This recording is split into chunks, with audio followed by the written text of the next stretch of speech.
me, Joe, and I'm back with another reaction.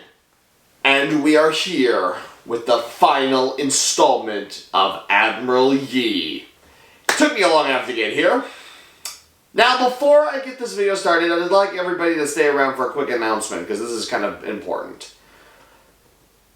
This month, I'm planning to do something a little different. Mainly, I'm going to be doing a binge-watching series over this whole month. That's right, November is going to be a strict set of videos, and they're actually a new set of videos, and there's a reason for it. And I'm going to tell you what it is right now.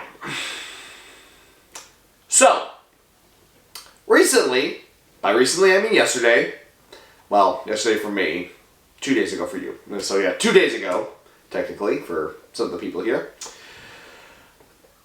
I was invited by Electrostar, yes, Electrostar, one of the Pyromancers, to join their fan Discord. That is right. I was invited, I came aboard, and everybody was for some reason, like, my arrival was welcomed, which is weird for me because anyway, that, joking that aside, I got to talking with Electro and Ricto, let's just say these people have been just like gave me little hints about what I have to look forward to. So I decided, you know what? November is coming up, and in December I actually might be taking a short break for most of the month due to me spending the holidays with my family. So I will be this November, I decided to get Yi out of the way right away. So that way I could get right into making Pyromancer videos. Yes, this month I'm going to be just downing Pyromancer videos and try and catch up to a decent point. So, because really, like, I went to the A Pest in Time with Ricto JC, and now I've gone all the way back to before they ever showed up. So this month I'm going to be doing a very long, very big binge to catch up. Now, when it comes to December, like I said, I will be traveling out of state, so I'll be leaving my home here to go spend time with family.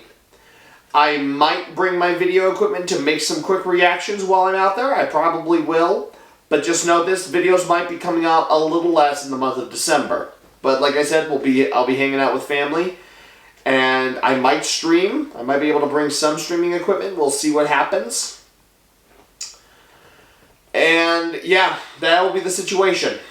So, just letting you guys know ahead of time, I wanted to catch up on the Pyromancers, and that's going to be my schedule until at least January. Which is crazy. Hard to believe 2022's gone by so fast. I'm so glad it has. Now, let's get back to this video, Admiral Yi. But before we get this video started, make sure you like and subscribe, turn on notifications, and of course follow me on all my social media down below in the description. If you want to support my channel, you're free to support me on Patreon. Now, Admiral Yi. This is the final installment, the final showdown. Here we go. Let's watch Yi drive the Japanese out of Korea. Let's get this video started in 3, 2, 1, and play. Alright, let's see what we got. When we left off, Yi had crushed the Japanese at the Battle of Myeongyang and was busy rebuilding the Korean Navy after their disastrous losses while he was being falsely accused. Now, just as he's beginning to coordinate with the Chinese Navy on how to prosecute the war, something major happens. Maybe the one event that can truly change the course of this war. Hideyoshi dies. 6 years and 4 months after the fateful Japanese landing on Korea, the man who started it all, the man who envisioned a vast Asian empire radiating out from Japan, died. This was a sea change. Hideyoshi had been holding the Japanese in Korea by sheer force of will. As soon as he died, the council of men who ran Japan in his stead all looked at one another and said, "Does anyone here actually want to keep fighting Korea? Okay, show of hands, who wants to stay in Korea? Nobody? Alright then." With that, they agreed to pull the Japanese forces out of there as soon as they could negotiate a deal which would let them withdraw their forces safely. But the Koreans were not so eager for peace after seeing hundreds of thousands of their countrymen slaughtered during Hideyoshi's invasion. So Admiral Yi continued to coordinate with the Chinese forces to bottle up the Japanese in one of their last strongholds, the port of Suncheon. The Chinese army closed around the city on land, and the Korean and Chinese navies blockaded the port.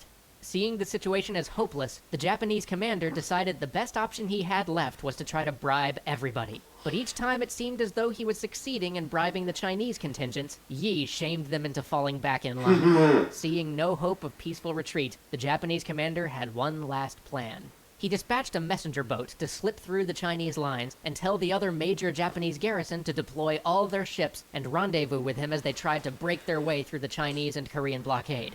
But Yi got word of this plan, and knew that he must prepare. The next night, November 15th, 1598, long after the sun had fallen below the horizon, and the water had faded from blue to deep black, Yi told his forces to slip away from the blockade. They would try to intercept the reinforcing fleet in the fateful Noryang Strait.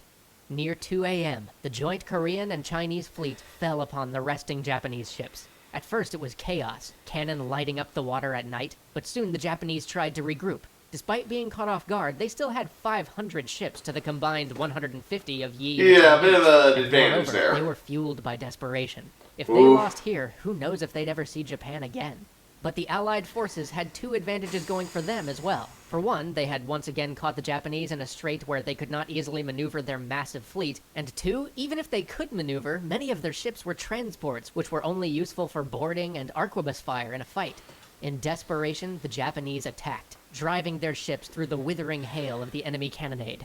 Unfortunately for Yi, the Chinese commander, who wasn't used to fighting the Japanese and had no experience with Yi's long-range form of naval warfare, charged forward to meet the Japanese fleet and prepared to engage them in hand-to-hand combat. You fool! The Chinese commander was surrounded. Dozens of Japanese ships descended on the Chinese flagship. Yi ordered his own ship to attempt a rescue. Yi's flagship plunged into the midst of the enemy. He was committed now. It would be fierce, close combat the rest of the way. Exactly the type of fight Yi had always tried to avoid. The vessels were so close that unarmed Korean sailors began throwing bundles of burning sticks down on the enemy decks. As Yi's ship broke through the waves, he spotted 3 of the enemy's admirals standing on the deck of one of the Japanese ships attacking his ally. And so, Yi drew his bow and loosed. One of the admirals fell. For a moment, there was almost a silence in the midst of the fighting, as everybody looked to see where that arrow had come from. Then one of the Japanese admirals roused himself from his shock and shouted that it was Yi. All the ships must attack Yi. All the Japanese vessels turned and began to give chase to Yi's flagship. But now it was the Chinese admiral's turn to take action, and his ships tore into the vessels pursuing Yi. Soon the fight was on the deck of the Chinese flagship, Chinese Dao sparking against Japanese katana. In the end, the Japanese boarding parties were repelled, but many from both sides lay dead on the deck. As dawn began to bring light back to the scene, everyone could see how badly the Japanese were faring. They attempted to flee, but Yi would have none of it.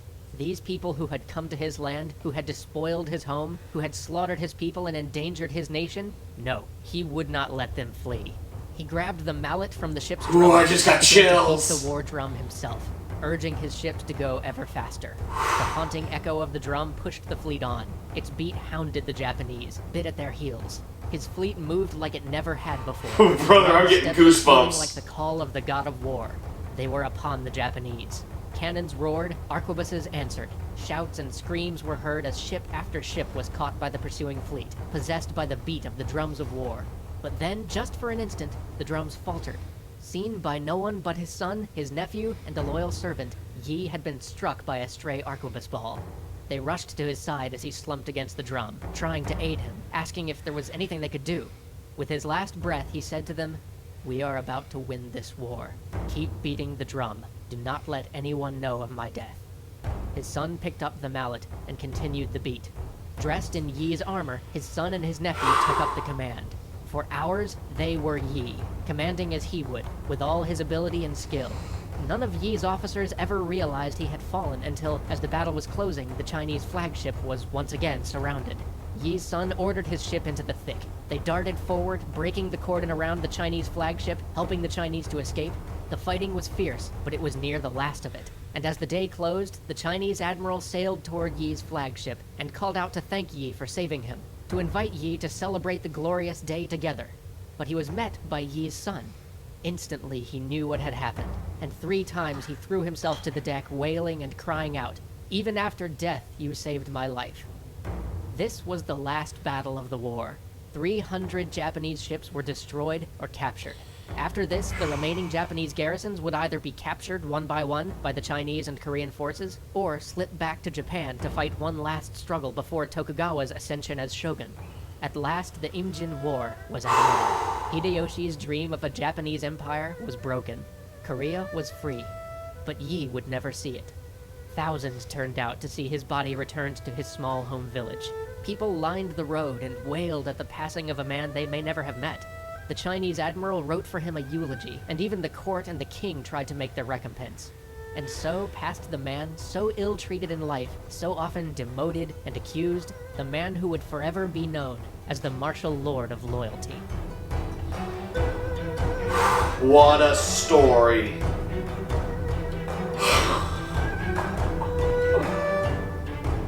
God, this soundtrack gives me goosebumps. Why the hell did we ever stop using war drums? I mean, seriously, this sound.